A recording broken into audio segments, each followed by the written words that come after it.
Hello everyone, welcome back. The immensely popular Netflix series Money Heist returns this time in a Korean avatar. It is likely that there is a huge proportion of Money Heist fans who are also Korean series fans. I happen to be one among them. Therefore, when Money Heist Korea was announced and the trailer was released, expectations were set high.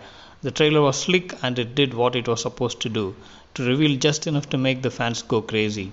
So, did Season 1 of Money Heist Korea joint economic area live up to the expectations?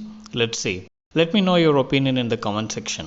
Had it been a version of Money Heist, anything other than Korean, I would have given it a miss. But given the reputation of Korean movies and series makers, who are known for shocking the audience by consistently breaking the shackles and coming up with movies and series that leaves us breathless, it is no surprise that the expectations were high. Having watched both the versions, comparing becomes unavoidable. When the name is the same and everything looks and feels the same, it becomes impossible to shake away the urge to compare. But this comparison is only from the point of view of the differences that exist, not to judge which one is better. That would spoil the fun, and that is the reason why some hardcore fans are disappointed. The plot. It is no secret that the Korean version borrows from the same plot as the Spanish version. A bunch of mixed personalities plan to loot the mint in the joint economic area called JEA. From here on, what are the possibilities before you? If you were to create an adapted version, the first possibility, just remake the original, change the location to Korea, change the timeline, and then let everything else remain the same.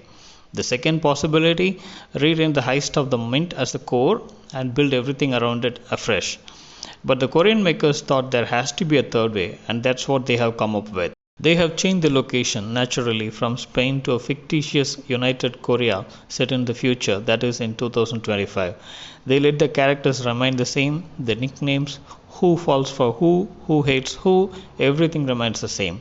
That's what happens in the first episode of Season 1. Just when you're convinced that this is just a remake and start having second thoughts about watching further, you're made to realize that one should not jump into premature conclusions, because the chaos that follows in the rest of the episodes are not the same. Perhaps you may call it the benefit of hindsight. The Korean makers could reflect on the original and come up with a version sans the shortcomings of the original. How? Firstly, the characters are a lot more vulnerable than in the original version. The professor here is not invincible. There is immense planning and preparation, but there are also various things that go out of hand that makes the professor a helpless bystander. He is not the professor who has an answer for everything and who has everything under control. I don't deny the fact that the professor's portrayal in the original version had the mass appeal which is missing here. One needs to digest this in order to enjoy the show. Also, the just-in-time romance between the professor and the negotiator is replaced with a more credible development of the romantic relationship. The professor is shown in a conflict of emotions. There is a point in time when he is losing at both ends. The heist and the love of his lady, and the desperation that follows is not the same as the original. Secondly, the group dynamics. The original version did not dwell much into the group dynamics of the hostages. The mint director and his subordinate have their part to play, but what is also accounted for is the behavior of the hostages. How their preferences, fears, and loyalties play a role in the proceedings are given attention, and that adds a vital angle to the plot.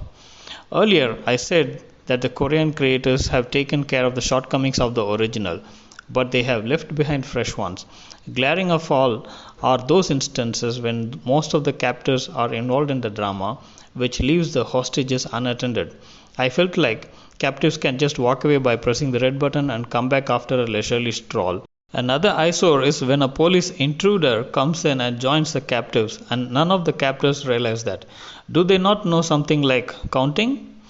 These are minor irritants, but no way spoils the show. The larger challenge being how to get the confidence of the hardcore fans. Season 1 does not seem to have gotten that loyal fan base on their side. My critical comments notwithstanding, I recommend watching this series with an open mind, because it is still Season 1 and the plot has already taken many deviations from the original, all of which indicates a more crazy next season. If you like this video, please give a thumbs up and consider subscribing.